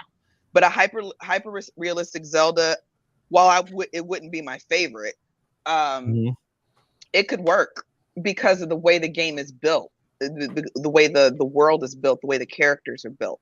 Mario's not built like that. He was never meant to be deep. He was never meant to be, you know, look at go through YouTube and just look at how many people just do Zelda theories. There's enough lore there that we could really go anywhere. We don't know what the next Zelda might be. I might get my Cyberpunk, or it might be Link's Awakening again. Yeah, it's like I compare a live action Zelda series like a Game of Thrones kind of type of thing, you know? Yeah. And it's because the characters in Zelda, they're all humanoids, they're all human-like figures that you can easily. They are human. Yeah, you can easily see as real life characters, rather than Mario, where they have, you know, Koopas and they have, you know, Goombas and they have all these little cartoonish kind of creatures that if you bring to real life, they'll scare. I mean, it's similar to Pokemon, but they actually did it kind of well with Detective Pikachu, the movie. They kind of brought it out and they kind of made it real. Yeah. But that was a movie. I feel like if they did that style of a Pokemon or of a Mario, I agree. I don't think people would like it. And I think Nintendo knows better than to do that, because when we were just kind of discussing, like, there are like rules that Nintendo follows, I think that's why whenever Nintendo releases a game, it never goes like kaboom and is a gigantic flop like some PlayStation and Xbox games, like Titanfall, Cyberpunk. Like, there are some games that just cannonballed and were terrible. Nobody liked them. They were like, this is terrible. It doesn't run well. The story is bad. It's fidgety. Like, Nintendo may have some games that like the sequel doesn't do as well, but they never have made a game go absolutely kaboom and tank in terms of numbers, in terms of love from the fans, because they know the things they need to keep in order to have people enjoy the game, and then they know the things that they have free will with. Whether that is Zelda, when it went from Twilight Princess to Breath of the Wild, you still had the amazing story, you still had some awesome characters, the fighting style was really good but not overly complicated, but then they made it open world, but they still maintained the Zelda core that people needed. Same with Mario. Mario went from a castle to an island to the galaxy, and then I guess back to like a world, but whatever, from to New York. But they still maintain the core of decently hard platforming, collectibles, good, like a pretty fun story, big boss battle at the end. Same with like something like Metroid, something like Kirby, like one of their new games of Kirby that came out, Animal Crossing. They pretty much did what they were doing and they made it bigger. They keep the core of their games because they know exactly what works and what fans love, and they have free will to do some other things. And Nintendo never misses with the things that they have free will with, because they're so unique and they're so creative with that, which is what I think PlayStation and Xbox lacks, is that they're too scared to go big with some of the stuff that they have free will with, or they'll change the core of what made the games lovable, and they change that, which is so mind-blowing to me. Like, there are like I sometimes watch like some creators that that'll stream, like, weirdly enough, like Warzone. I just like this dude for his personality. I think he's just funny and kind of stupid. But he'll do like Fortnite and he'll do Warzone, and like the things that he talks about when it comes to Fortnite versus Warzone is that like Fortnite kept its core. They kept its core and they expand on the free will. They kept building in the game, but they made a mode where you don't have to build. And then they kind of change up some of the guns and stuff like that, but the core is still the same. Whereas something like Warzone or Call of Duty, they've changed way too much to where it doesn't feel like the same game anymore, because they haven't changed the stuff that they should have changed, and they changed the core of what made the game lovable for so many people. And that's what Nintendo never does. They have figured out like this system where they're like, we know what y'all love and we will give it to you, maybe tweak some things, but keep it. and then we got free will to do this, and y'all are gonna love it, and we know you're gonna love it. And that's what I think I love about Nintendo, and why Nintendo will always be the king to me, is that they have that ingenuity and that creativity while keeping what we love, and even sometimes making what we love better, but never changing it to where it doesn't feel like the same game. The soul is the same. Yeah, I compare Nintendo games like your grandmother's recipe. Don't mess with it. It's how it's meant to be. And I think that to speak on Joyce's behalf, because I think that she has a point when it comes to innovating, innovating, but we don't lose the soul. Yeah, innovating on certain games. I don't want Link to start, just having 20-page diatribes or whatever in games. I think that's what they started to do that. They don't do that right away off the back, and like Nintendo does it gradually over a span of, let's say, 10 years, because we've had almost 10 years of new Super Mario Bros. Right? They've had almost 10 years of those types of games. Then now we're on to the next Super Mario Wonder.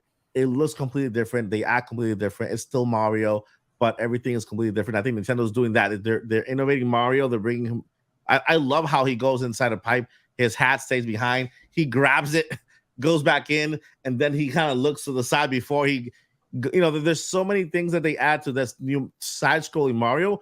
I can't imagine what the new 3D Mario is going to look like, because if they take a leap like they did with the side-scrolling when it comes to the art form, with how it looks, how it feels, how it plays, it doesn't even look like the Mushroom Kingdom. I think it's the Flower Kingdom, right? That they're in. Mm-hmm.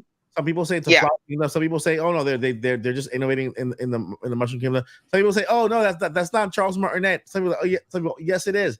I believe it is. I think he was just given a different direction for this particular game. When he was in the booth recording, they gave him specific instructions for this type of Mario moving forward, because it's a new innovation.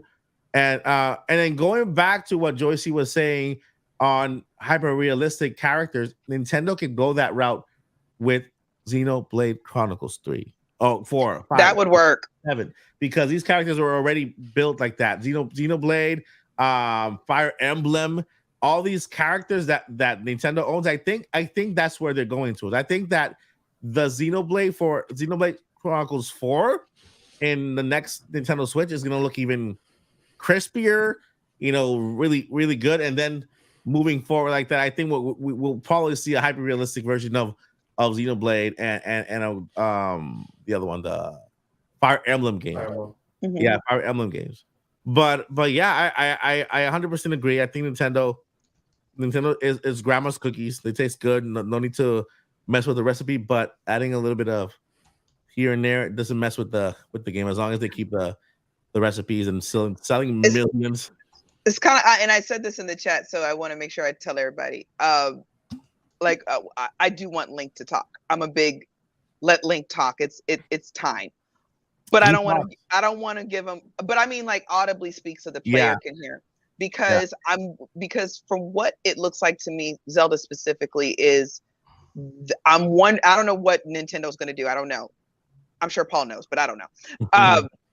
They might do the thing where the classic games were legends. This is the real story. This is the real Link, and we're going to bounce off of him from now on. So it's going to be his son that takes on the next baddie, and then the next son, and then the next, or whatever. However that's going to go. I would love it too. Yeah. But if Link talks, to keep his soul of the game, he can't go on long soliloquies and diatribes and dissertations like I love to do on the show. He can't do that. But just at the very end, he's just like, yeah, Ganon, you say that every time and I still kill you. And then that's it. That's his big speech right there. That's it. And then we don't get another one for another 10 years. I would love that. Y'all don't understand. Let's see here. So has everybody given their 2 cents on the recipe? Nintendo, what we call the Nintendo recipe section? I think they just keep adding more seasoning, and and as somebody who has a pantry full of seasoning, I'm okay with a lot of seasoning. I think they're going to season it, but eventually, I think things are going to evolve right in front of us. So I agree. Maybe not extra extra crazy, not realistic. Fast, but and also not extremely fast. But I think Nintendo will take their time, just like they did with Mario. I think it'll be, or it might be a whole new IP altogether. They're not going to change the soul of who we know, but they can introduce us to new heroes, and that might change. They will give the freedom to the newer developers coming up to actually create what they envision in new IPs, which is that'll be fantastic. All right, so guys, we have a game here. I want to give the credit to this game to Joycey because she brought it up and she had an idea to bring a game to the podcast. Where we hear something and we have to guess what it is. Unfortunately, we can't do it with a lot of with music out there because Nintendo will literally shut us. Not Nintendo. The CDMA whatever, they will shut us down. But DMCA? Stupid CMAs. Yeah, DMCA of America or Country Music Association of. I don't think the country music fans are going to care if we play this game. But we have a game here, okay? And we're going to go over the rules. And so I'm going to go ahead and share my screen here and then read the rules with you guys. And then people in the chat, you are invited to play with us. We have stop. I already shared the screen. What do you mean? I think I have it here. Let me see. 1, 2, 3. Is that it? No, that's not it. Is it? Is it? No, maybe.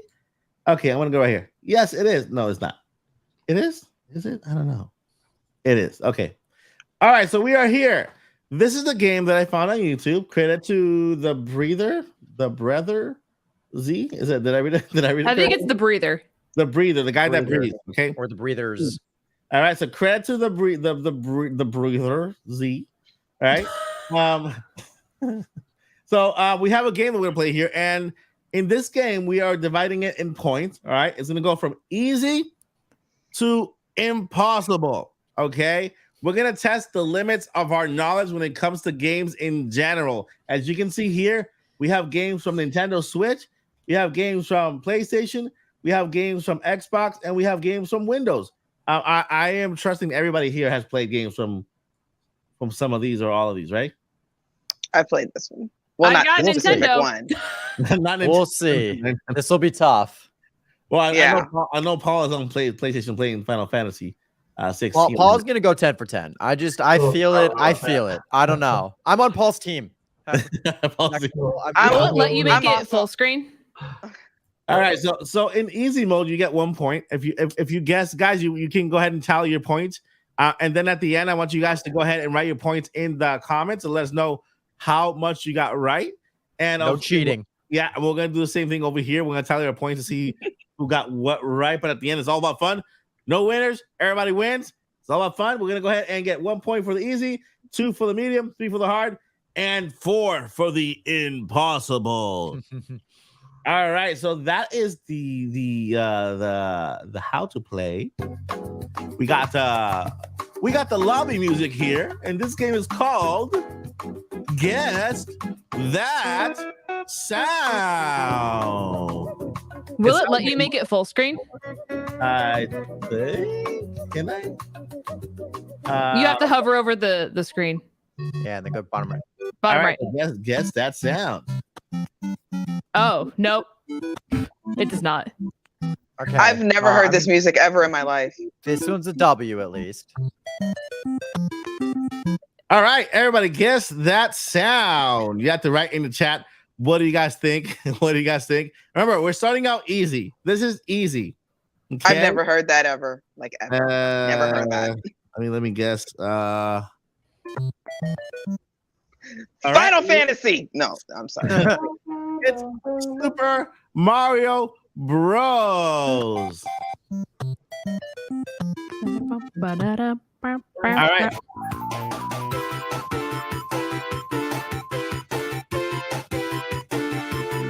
I want to type it.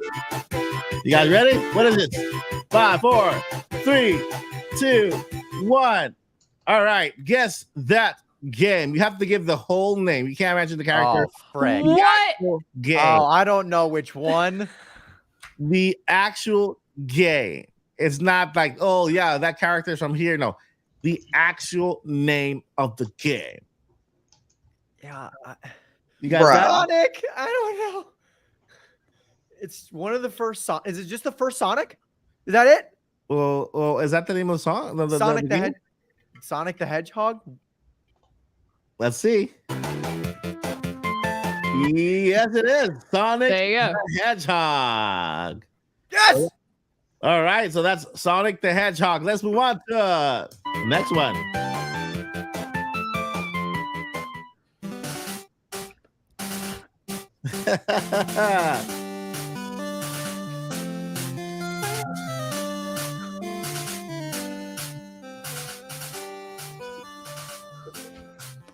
All right, I'm curious. Oh, you didn't. I wanted everyone else to guess.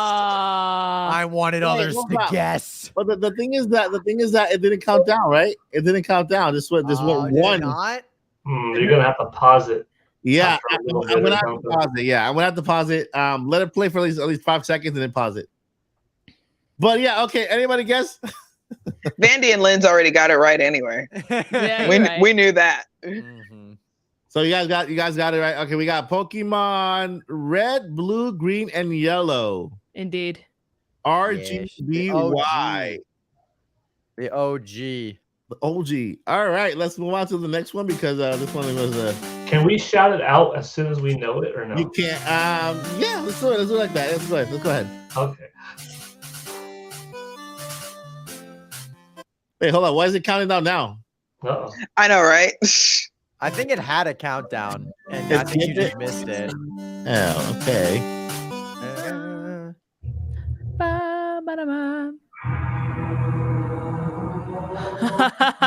I know it. Oh, I love it. I actually know it. That was so iconic. That's all you're gonna hear from that one. Yeah, that's all you need. Hey, I won't be able to say the whole name though. All right, we got Paul Gale. Halo Combat Evolved. Wow. So you know, like the actual dude, that's crazy. I would have just said I was there in 2001, man. We got a lot of Halos. We got a lot of Halos. GameCube versus Xbox back then. And the game is called 3, 2, 1, 0. Halo. That's impressive. Combat Evolved. Wow, that's a specific name there. That's impressive. Yeah, I already lost right here. Right here. Yeah. Oh man, this is so nostalgic. Come on now. You know the original first Legend of Zelda. Zelda, baby. All right, so everybody got it? All Gale, the Legend of Zelda. No, my name's Joycey. I said it first. The Legend of okay, Josie got it first. Yes, you know I know that one. They haven't changed it in all 40 years. I feel like I'm gonna fail at the music. Oh man, look at that! Look at that intro screen! Look at that beautiful intro screen. That's old school. We need a screen like that one, but real. That's 12 years before I was born. Right, 12 years. That's 1986. All right, that just make me and Paul just grandparents over here, I guess. Okay. I was actually 5 years old here, so.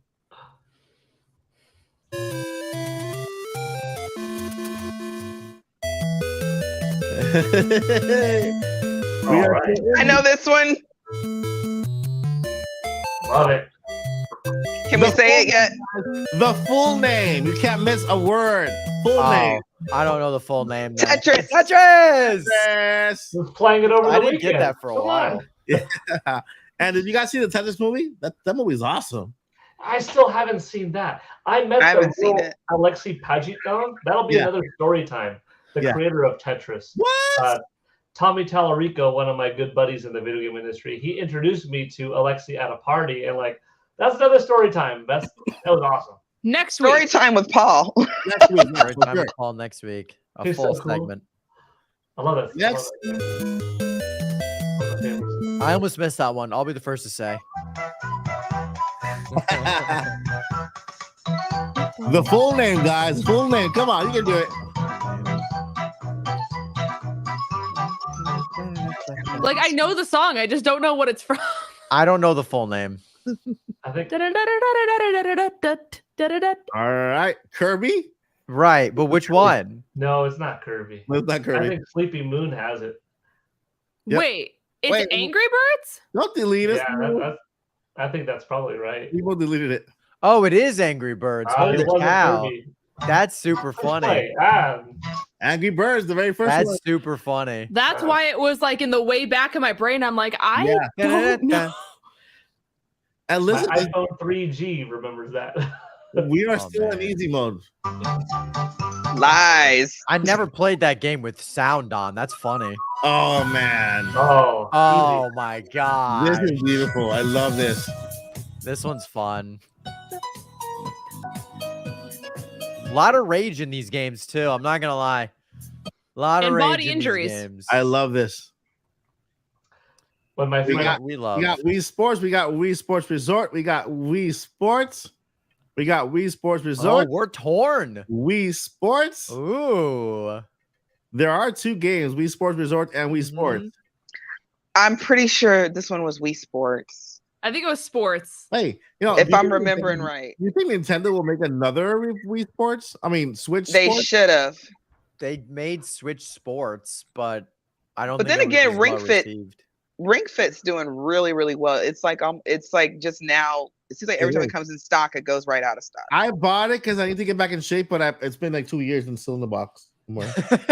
Ring is fun. It's somewhere. I have it somewhere. I know where it is. I know where it is. All right, next game. Yeah, Wii Sports, man. I So love good. that game. so How good. many people broke TVs with that game? Write down in the chat if you broke a TV. I was close. I was one strike away from a perfect game, and I missed it. So I Oh, this takes me back. Oh. Da, da, da. I love this. Liz, you should know this. Me? Oh yeah, You should know it. talked You really, about it really earlier. should. That's You the hint. should. I played it last week. You On- played this one? Oh, Yeah. Yes. Is this the original Animal Crossing? You got it. yeah. I never played it. My first one was on the Wii. Your first one was City Folk. City Okay, Folk's you, good. you have to go back and play. Well, hopefully it makes it to NSO GameCube. That way we can go ahead. And play it. I own it, babe. You can play it. There you go. There you go. Nice. There you I go. own it. Sharing is Animal, caring. Animal y'all. Crossing. That's. I love this. Look So at that. good. Animal Crossing might bring me the most serotonin in the world. Wow. Okay, I think I have an idea. I think it's Call of Duty. I No, think- it's not what I was thinking of. I think it's Call of Duty. I'm not sure. I'm not. It's a guess, guys. Don't go by what I'm saying because I have no clue what it is. I have wanna no say it's idea. one. Yeah, Can you- chat's saying Black Ops. Is it Black Ops? I Yeah. haven't played Black Ops. I believe what chat says. I believe what Paul says. Yeah. What is Talk Paul to us, Paul. Talk to me, Talk Paul. to me, Paul. Wait, talk to us, Paul. Because That's gonna be a lifeline in this game. Paul, just talk to me, Paul. for real. Talk to me, Paul. I Yeah. need Black Wow. Ops. Wow. Call This of is why I Duty. said I believe chat on this one. All right, medium. You know this one. Oh man, right? I can't hear it. No, this is just a title screen for Medium. Oh, Oh, Oh. It hasn't started yet. oh, I thought it was. I heard it. fucking Paul. You Yeah, did I it. I mean, it gives bonus it bonus point if you can name the transition music. There. Yeah. Extra point, Mandy. Chat knows. Chat knows for sure. It is. Yeah, it is. Oh, it is a guess. It is. Oh, Oh, hee-da-da. Can anybody guess? oh, everyone knows It's it. Brawl. Everyone knows It's this. Brawl. All And at right. the end of that trailer, they have Solid Snake in the I ball. should have known this one. Solid Snake in the popped subspace out. emissary. What's happening Okay. here? Oh, you got a survey. Ad. Ad. I know this one. Skip.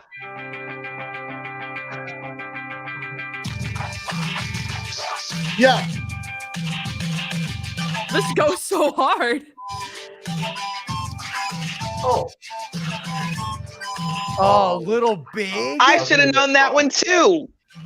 I Never was would've gonna get it guessed. wrong. Ready? Medium. Avengers. No, I'm not really. no.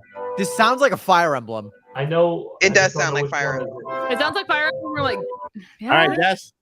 I'm gonna go for Fire Emblem. Paul, talk to me, Paul. Talk to us, Paul. I like my to phone a phone friend. Uncharted. Oh, come on. Friend is all all. of them. I think that might be the one. Wow. Yeah. Way off. We weren't even on the same platform. Bum, bum, ba-da-dun. Go Vandy. Go Vandy. I love Go this. Vandy. I love that. Da, da, da, da. Talk to us, Paul. Talk to me, Paul. I know. Kirby, come on now. It's Kirby. I was gonna say Tetris 2. I will never forget this song in Super Smash Bros. Melee, how intense it was on the Kirby's. Oh man, I love Final Fantasy 7. Cloud Strife. Final Fantasy 7. Yep, Final Fantasy 7. This is my jam right here. Oh yeah. Yeah, Final Fantasy 7 on PlayStation 1. Dun, dun. That like beginning part is so iconic too. Like the da, da, da, da. Yeah. Oh. I hope you know this.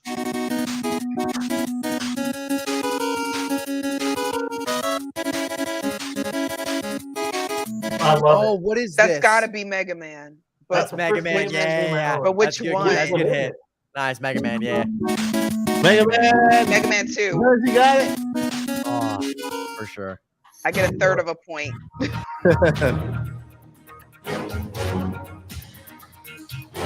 Battlefield.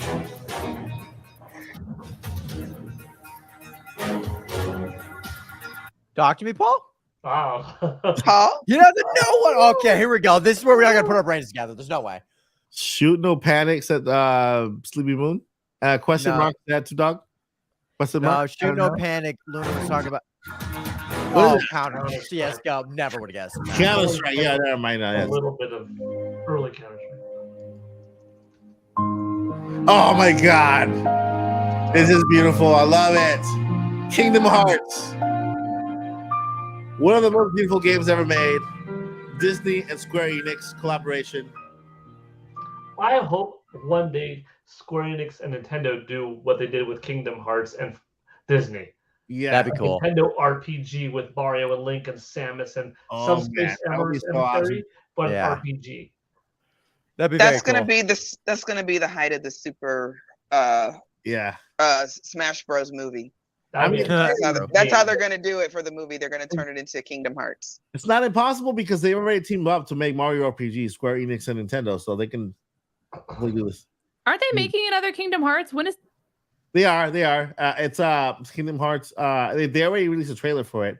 Yeah, that's what I thought. But like, I felt like it should have come out by now. Kingdom Hearts 4, they showed that trailer, which looks super realistic. Like, and it had like mixed reviews too, or mixed responses. Yeah. Those games are usually like a good amount of time apart. They're usually about a good 10 years apart, aren't they? Yeah. They're all available now on Nintendo Switch, but weirdly, only cloud versions. Right? The Switch is more than capable of running those games. More than capable of 1 and 2 chained.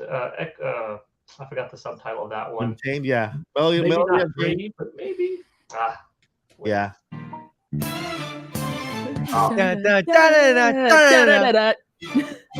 If you play Super Smash Bros. Ultimate, you know this one. Or if you're a content creator making videos, this is always in the background. Charlie's Angels.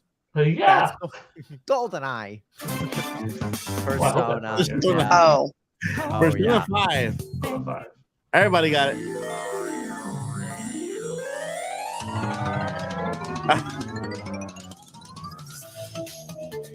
I think I'm about to crash on this one. Who is it? Talk to me, Paul. This is a wild guess. Is it Super Monkey Ball?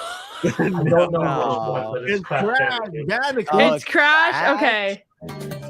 It had like the jungle kind of like vibe to it, so that's where I was like. That's why I thought it was Donkey Kong. The dice, by chance they came on Devil's Game, and gosh, they paid the price. I know. Copyright notice. paid the price. I want to say Cuphead. Anybody in the chat? Anybody? Talk to me, Paul. I want to say Cuphead. Cuphead. Cuphead? Oh, everyone's saying Oh, And I Cuphead. played Cuphead. Cuphead. That makes sense. Never on my life. Now they're fighting for their life. Now I have to play it. Cuphead's good. Oh, this is hard mode, guys. We're in hard mode.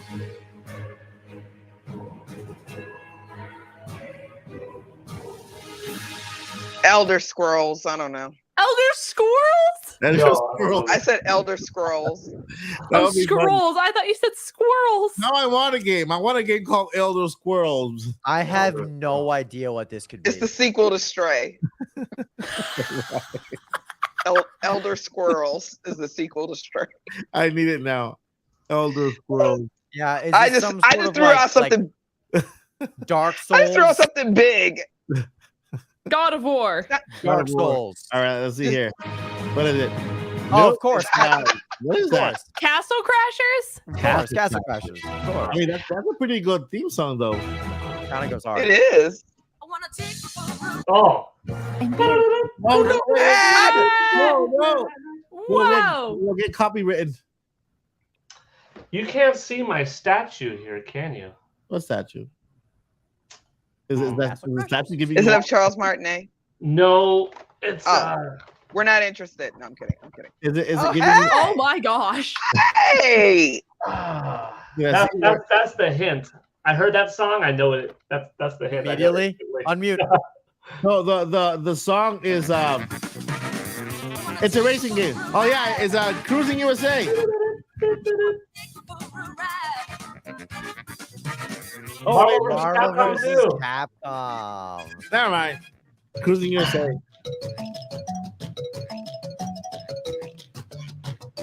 I'm going to resubmit Super Monkey Ball. I'm gonna go with Frogger. I'm gonna go with I'm just gonna quit. It sounds like that one game I played that one time. You did not say it's Diddy Kong Racing. It's not Diddy Kong Racing. I'm gonna say Spiral. I'm gonna go with No the shade. shot, it's Diddy Kong Racing. I'm gonna throw up if I don't know this. You should know your Donkey Kong, Vandy. I played Diddy Kong so much. Diddy Okay, Kong well now I Racing. hear it. Now I hear it. I didn't know by the freaking xylophone. Hard mode. Okay, Jurassic Park.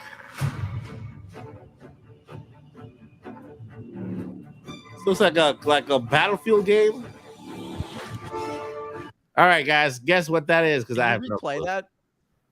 Replay it. Yeah. Mm. Diddy Kong Racing. Yeah, that's such a banger. Okay. In a world where things go crazy, a true soul travels throughout the universe and finds another one, and they live happily ever after. Oh, of course. Kill. Killzone. No clue. Impossible. We are in impossible zone, guys. Oh God. Well, that is impossible for everybody but Paul. Ready? I don't know. All right.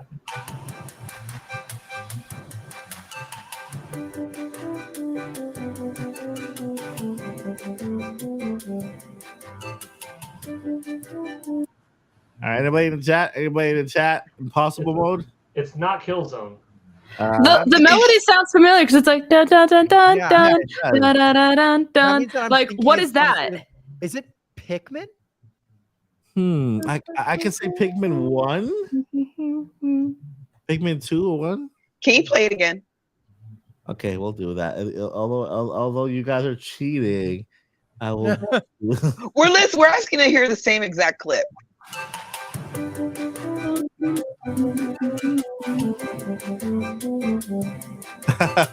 Still don't know. They're asking Paul for help in the chat. Pac-Man. Pac-Man. I Oh, played that's that not- game. That was actually a good game. Hmm. It is, but it doesn't sound like Pac-Man. That's not his theme song. No. Waka waka That waka did not. waka That waka didn't waka sound like. waka waka. Maybe Right? it's the song in the game, but it's not like the main theme. Paul, save us in the chat. I don't know.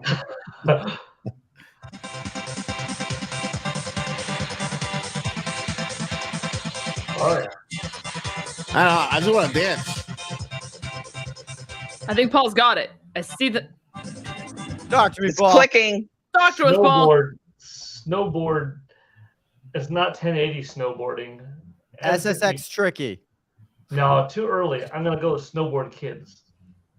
Snowboard Kids. I've never heard of. Sean White. Tony Hawk Pro Skater. It's N64. Keith White. Wave Crasher. Wave Rider. Whatever that game's Wave called. Race. I'm gonna Wave go. Racing. I'm gonna go with Super Mario Brothers 5. Good comms. Snowboard Kids. Dude.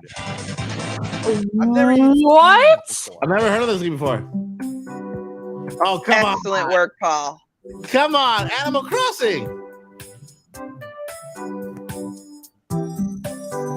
This is Lynn's game, right, Lynn's? Yeah. But where in Animal Crossing, I wonder. How is this impossible? Oh, wait, no, it's not Animal Crossing. It's We Play. Bum, ba, da, bum. I used to play it a lot growing up. Oh, I love We Play. Luigi's Mansion. Yeah, I mean, okay. What's going on, chat? There's a reason why I know this one.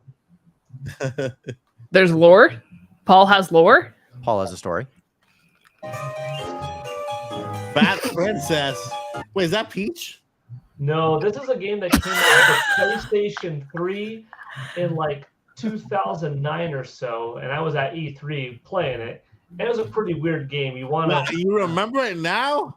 You want to. Well, I remember it for a reason because I'm the one that broke that PlayStation All Stars Battle Royale was a thing. And when I had access to seeing who were the characters, I was like, oh, Fat Princess. Oh wait, Fat Princess was at that. I remember that E3, and you have to be a princess, and you could eat as much cake as you want to get as fat as you could be. That's the game. You know, I'm convinced that Paul is a robot. He's an android. He's fooling us all. He has all this For information. sure. I think Nintendo planted him to, take over the world.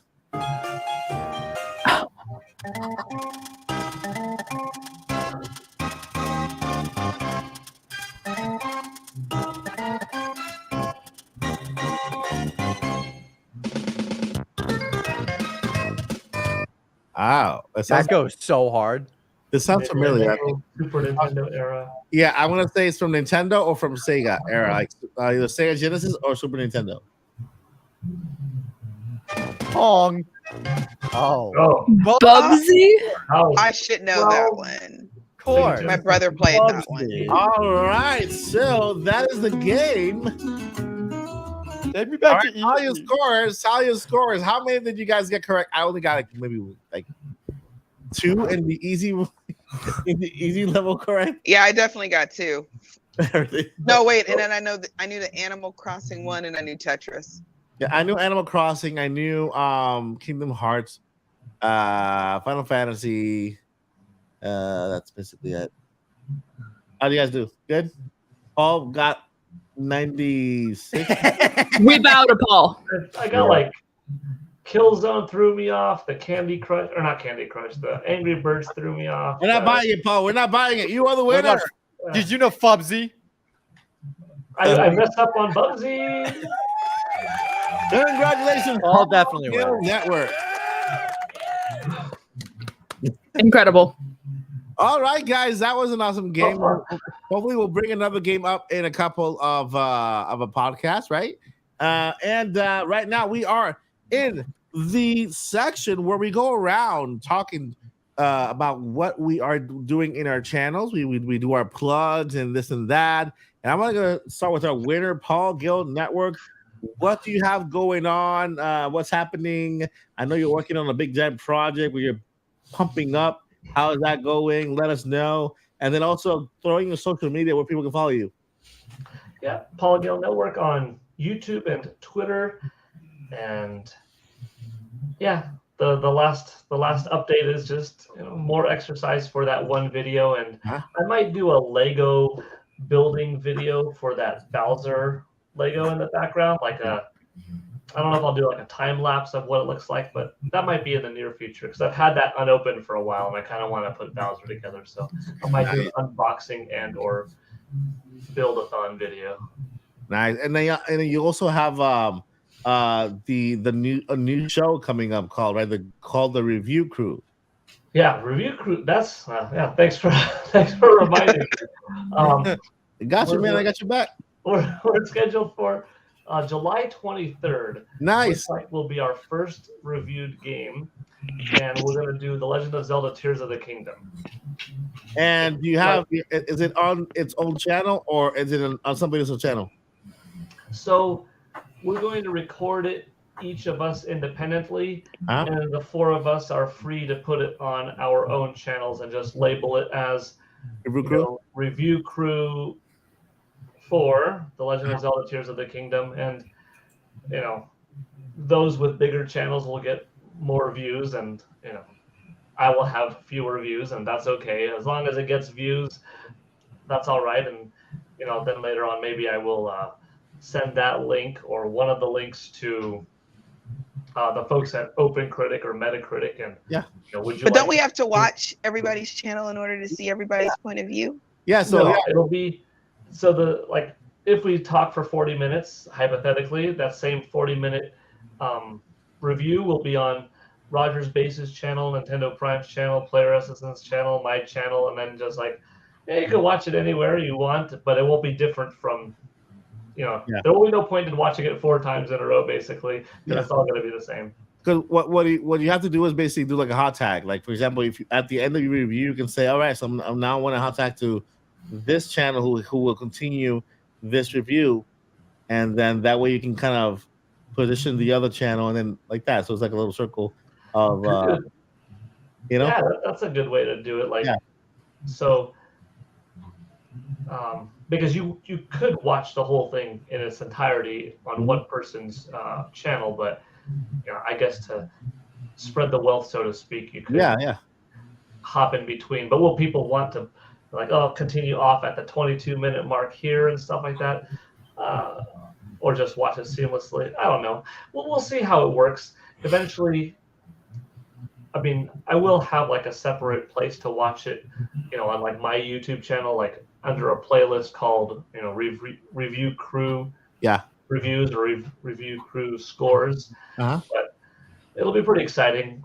I kind of wanted it to be Tears of the Kingdom just because it seems like it's such a monumental game. It's such a huge moment in the year and in this decade kind of gaming, where it's a serious game of the year contender for many. It's a serious game of all time contender. That to start a new review channel, even though it's a little bit older now, it's almost 2 months old. No, it's 2 months old exactly now.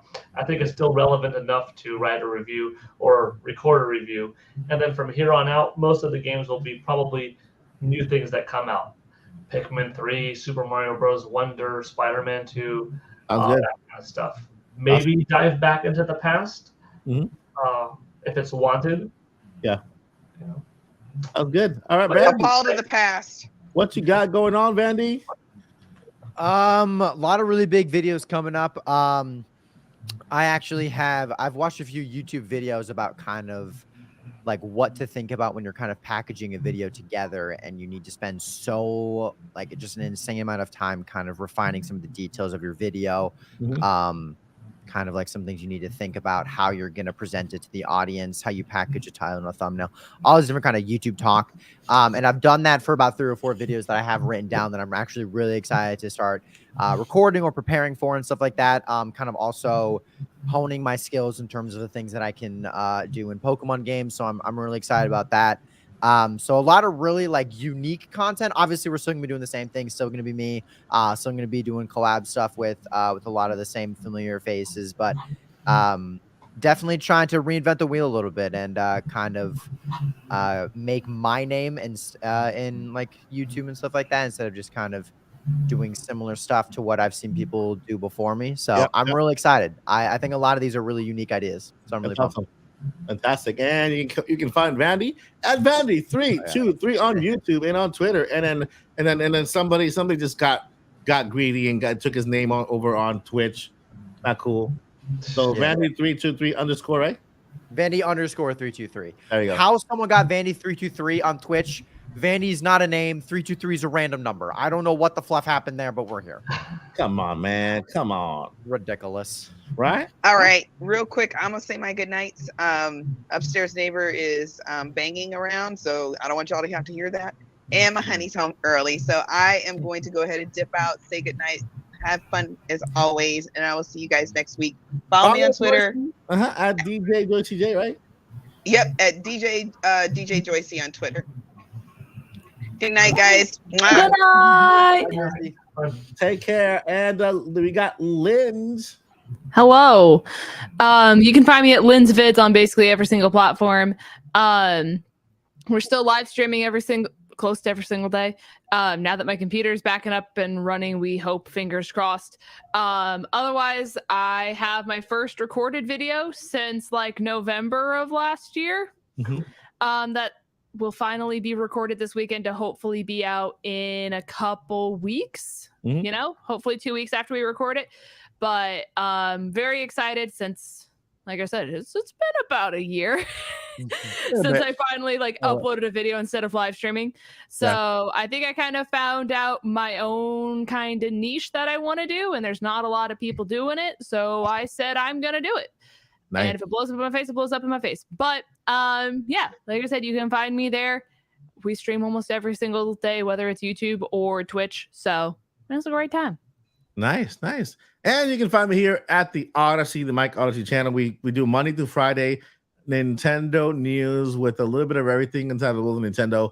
Plus, we have our main topic Monday through Friday. And on Wednesdays, we are here at the Nintopic podcast. You guys know we have a new set that I'm debuting here.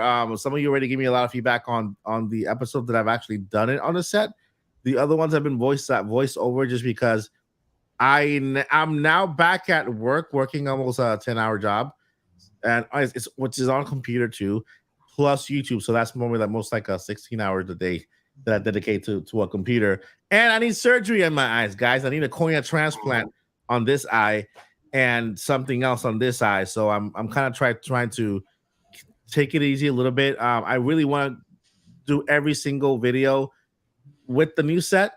You know, with the new editing style, I edit all my videos on my own. I do everything basically everything I do in the channel is on my own. So I appreciate all of you guys' feedback. We have Monday through Friday news. On weekends, we're starting a brand new series of different videos. One's called "I Got Scammed on Etsy."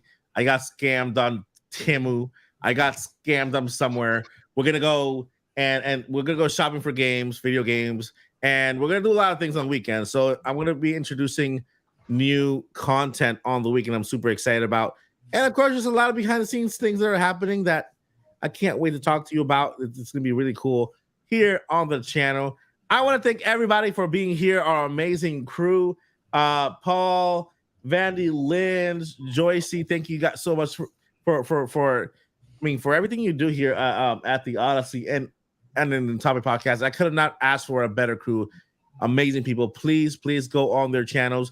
They are amazing. Go talk to Paul. All right, he got you know. And we will see you guys in the next amazing adventure of the Topic Podcast. But before we let you go, we got two very important things we got to let you know. Number one, numero uno. Never give up. Nope. Never give up. Paul, why can't we give up, Paul? Because you have to journey on. Let's go! Exactly. Thank you so much, guys. So, I got my little sound because I was about to kind of put here, but I'll do it next time. Thank you guys so much for watching.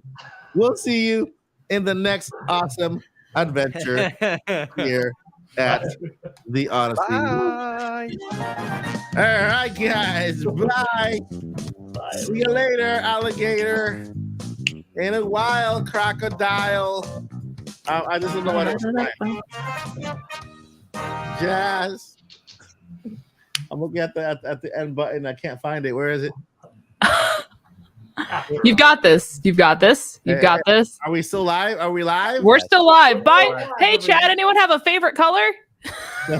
Hurry, type blue. Wait, where's I can't find the button. The button is gone. Wait, green? What? That's their favorite color. Oh, I thought that was the button. No, sorry. No. Sorry. The green button. There is no green button. Okay, I found it. Bye, guys. See you later. Take care. Bye again.